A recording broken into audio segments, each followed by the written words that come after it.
hello my dear friends আপনাৰা সকলোকে পুনৰবাৰ মোৰ ইউটিউব চেনেল নুৰুল আলম নাজুলৈ আন্তৰিক স্বাগতম জনাইছো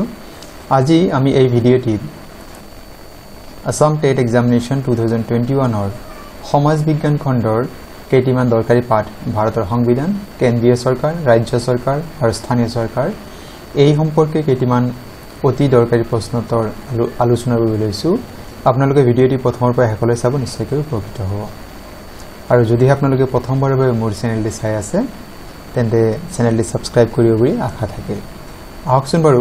আজিৰ ভিডিঅ'ৰ বিষয়বস্তুসমূহ আমি জানি লওঁ প্ৰথম প্ৰশ্ন দি আছে ভাৰতৰ ৰাষ্ট্ৰপতি আৰু উপৰাষ্ট্ৰপতি উভয় পদ খালী হলে কোনে ৰাষ্ট্ৰপতিৰ পদৰ দায়িত্ব বহন কৰে আমি সাধাৰণ কথা জানো যদি ভাৰতৰ ৰাষ্ট্ৰপতিৰ পদ কিবা কাৰণে খালী হয় তেন্তে উপৰাষ্ট্ৰপতি ৰাষ্ট্ৰপতিৰ কাৰ্যভাৰ গ্ৰহণ কৰে বা ৰাষ্ট্ৰপতিৰ যি কাৰ্য থাকে সেইখিনি তেও চলাই লয় কিন্তু এনে পৰিস্থিতি হয় যে ভাৰতৰ ৰাষ্ট্ৰপতি আৰু উপৰাষ্ট্ৰপতি দুইটা পদেই খালী হৈছে সেই অৱস্থাত সেই ৰাষ্ট্ৰপতিৰ দায়িত্বখিনি কোনে বহন কৰিব আৰু এটো এতিয়ালৈকে এবাৰেই এনেকা এটা পৰিস্থিতি হৈছিল ইয়াত চাওক আমাৰ যি বিকল্প দি আছে বিকল্পসমূহৰ ভিতৰত শুদ্ধ উত্তৰটি হৈছে ভাৰতৰ যি উচ্চতম ন্যায়ালয় আছে যেটা আমি সুপ্ৰিম কোৰ্ট বুলি কওঁ সুপ্ৰিম কোৰ্টৰ যিজন মুখ্য ন্যায়াধীশ chief justice of India Chief Justice of the Supreme Court of India তাৰে যিজন আমি কওঁ উচ্চতম ন্যায়ালয়ৰ যিজন মুখ্য ন্যায়াধীশ তেওঁ এই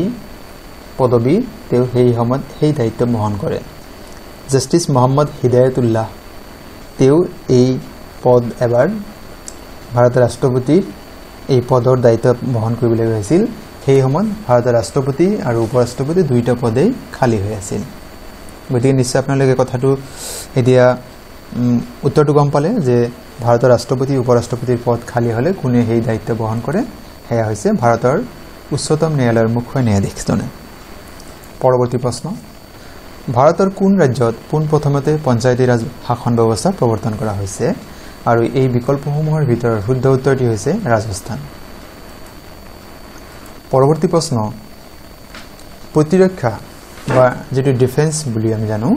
এই বিষয়টো সংবিধান কোনটো সূচীত উল্লেখ আছে আমি জানো যে সংবিধানত কোনে কি ক্ষমতা প্ৰয়োগ কৰিব বা কোনে কোন ক্ষমতা তেল কোনটো বিষয় কোন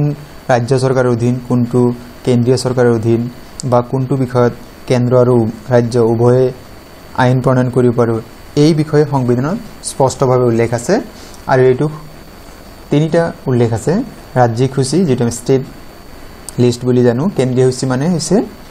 যেটো আমাৰ কি হয় যি বিষয়ৰ ওপৰত কেৱল কেন্দ্ৰ চৰকাৰে আইন প্ৰণয়ন কৰিব পাৰে সমৱৰ্তী সূচী মানে কনকাৰেন্ট লিষ্ট যি বিষয়ৰ ওপৰত কেন্দ্ৰ বা ৰাজ্য উভয় চৰকাৰে আইন প্ৰণয়ন কৰিব পাৰে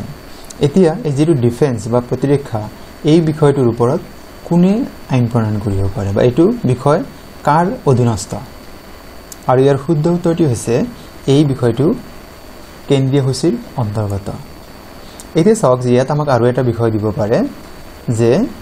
ইয়াৰ লগত আৰু কিছু কথা আমি জানি লওঁ পৰৱৰ্তী স্লাইডত চাই লওক চাওক যে আমাৰ কেন্দ্ৰীয় সূচীত ৯৭টা বিষয় আছে যেনেকৈ প্ৰতিৰক্ষা বৈদেশিক পৰিক্ৰমা এই বিষয়সমূহ কেন্দ্ৰীয় সূচীৰ অন্তৰ্গত ৰাজ্যিক সূচীত ৬৬টা 66 বিষয় আছে যেনেকৈ পুলিচ জনস্বাস্থ্য এই বিষয়সমূহ ৰাজ্যিক সূচীৰ অন্তৰ্গত আৰু সমৱৰ্তী সূচীত ৪৭টা 47 বিষয় আছে এই যেনেকৈ জন্ম নিয়ন্ত্ৰণ পৰিয়াল পৰিকল্পনা বিবাহ আৰু বিবাহ বিচ্ছেদ এই এনে ধৰণৰ বিষয়বস্তুসমূহ কি আছে সমৱৰ্তী সূচীত আছে এতিয়া এনেকা যদি সিচুৱেচন হয় আমি ইতিমধ্যে গম পাওঁ যে কেন্দ্ৰীয় সূচীৰ বিষয়সমূহত কেৱল কেন্দ্ৰ চৰকাৰে আইন প্ৰণয়ন কৰিব পাৰে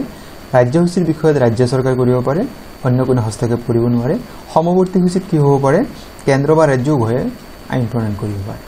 কিন্তু যদি এনেকা হয় যেটো সমৱৰ্তী সূচীত কেন্দ্ৰ বা ৰাজ্য উভয় চৰকাৰে বনাব পাৰে যদি এনেকা হয় যে কিবা এটা বিষয়ত কেন্দ্ৰ বা ৰাজ্য উভয় সমৱৰ্তী সূচীৰ এটা বিষয়ৰ ওপৰত কেন্দ্ৰ চৰকাৰ আৰু ৰাজ্য চৰকাৰ উভয়ে আইন প্ৰণয়ন কৰিলে তেতিয়া কোনটো বাহাল থাকিব সেই ক্ষেত্ৰত উত্তৰটি হৈছে কেন্দ্ৰ চৰকাৰে যেটো বনায় সেইটো সেই যেটো আইন বনাব সেইটো বাহাল থাকিব আহকচোন বাৰু পৰৱৰ্তী বিষয়সমূহ জানি লওঁ ৬ পৰা ১৪ বছৰ বয়সলৈকে শিশুক শিক্ষা প্ৰদান কৰাটো পিতৃ মাতৃ বা অভিভাৱকৰ মৌলিক কৰ্তব্য সংবিধানৰ কিমান সংশোধনীৰ জৰিয়তে এই কৰ্তব্য সংযোজন কৰা হৈছে এয়া হৈছে ইয়াৰ শুদ্ধ উত্তৰ হৈছে 86তম 86th আৰু এয়া 2002 চনত এই সংশোধনী কৰা হৈছিল পৰৱৰ্তী প্ৰশ্ন ভাৰতীয় সংবিধানৰ কিমান নং অনুচ্ছেদ মতে কেন্দ্ৰীয় লোকসেৱা আয়োগ গঠন কৰা হৈছে কেন্দ্ৰীয় লোকসেৱা আয়োগ মানে ইউনিয়ন পাব্লিক সাৰ্ভিস কমিশন এই প্ৰশ্নটিৰ উত্তৰ হৈছে 315 নং অনুচ্ছেদ মতে কেন্দ্ৰীয় লোকসেৱা আয়োগ গঠন কৰা হয় পৰৱৰ্তী প্ৰশ্ন এটা বিধেয়ক বিত্তীয় বিধেয়ক হয় নে নহয় হেয়া কোনে নিৰ্ধাৰণ কৰে মানে এটা বিল হেতু মানিটাৰী বিল হয় নে জেনাৰেল বিল হয় হেতু নিৰ্ধাৰণ কৰাৰ ক্ষমতা বা সেই দায়িত্ব কোনে পালন কৰে লোকসভাৰ অধ্যক্ষ ইয়াতে প্ৰশ্ন নম্বৰ এই প্ৰশ্নৰ উত্তৰ হ'ব লোকসভাৰ অধ্যক্ষ স্পিকাৰ অফ দা লোকসভা পৰৱৰ্তী প্ৰশ্ন ভাৰতীয় সংবিধানৰ কিমান নং অনুচ্ছেদত ভাৰতৰ উপৰাষ্ট্ৰপতিৰ পদৰ বিষয়ে উল্লেখ আছে ইয়াৰ শুদ্ধ উত্তৰটি হৈছে সংবিধানৰ 63 নং অনুচ্ছেদ এই অনুচ্ছেদত ভাৰতৰ উপৰাষ্ট্ৰপতি পদৰ বিষয়ে উল্লেখ আছে পৰৱৰ্তী প্ৰশ্ন ভাৰতীয় সংবিধানৰ কোনটো অধ্যায়ত তিনি খলপীয় পঞ্চায়তী ব্যৱস্থাৰ কথা উল্লেখ আছে আৰু ইয়াৰ শুদ্ধ উত্তৰটি হৈছে পাৰ্ট 9 একেবাৰে লাষ্টৰ যেটো অপচন আমাক দি আছে অধ্যায় 9 মানে কি দি আছে আমাৰ পঞ্চায়তী ৰাজ যেটো ব্যৱস্থাটি তিনি খলপীয় হ'ব এই বিষয়ে উল্লেখ আছে পৰৱৰ্তী প্ৰশ্ন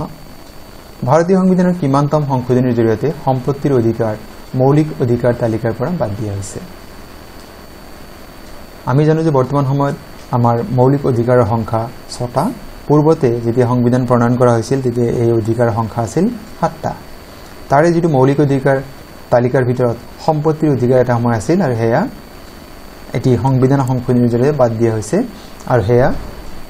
44তম 44th এমেন্ডমেন্টৰ জৰিয়তে বাদ দিয়া হৈছে 1978 চনত 1978 এতিয়া চাওক ইয়াৰ লগত জড়িত আৰু দুটামান কথা আমি জানি লওঁ 1978 চনত সংবিধানৰ 44তম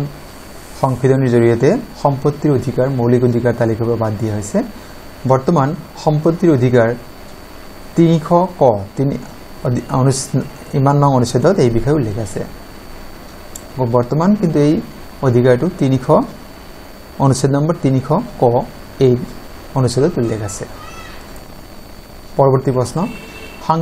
সাংবিধানিক প্ৰতিকাৰৰ অধিকাৰ এই মৌলিক অধিকাৰ ভাৰতীয় সংবিধানৰ কিমান নং অনুচ্ছেদত উল্লেখ আছে আমি জানো যে সাংবিধানিক প্ৰতিকাৰৰ অধিকাৰ ৰাইট টু কনস্টিটিউশনাল ৰেমেডিজ এই অধিকাৰক ডক্টৰ বি আৰ আম্বেদকাৰে সংবিধানৰ আত্মা বুলি কৈছে সোল অফ দা কনস্টিটিউশন বুলি কৈছে সেই অধিকাৰটি সংবিধানৰ কিমান নং অনুচ্ছেদত উল্লেখ আছে ইয়াৰ শুদ্ধ উত্তৰটি হৈছে আৰ্টিকেল নম্বৰ 32 পৰৱৰ্তী প্ৰশ্ন কোন চনত ভাৰতীয় সংবিধানখন প্ৰথমবাৰৰ বাবে সংশোধন কৰা হৈছিল ইয়াৰ শুদ্ধ উত্তৰটি হৈছে 1951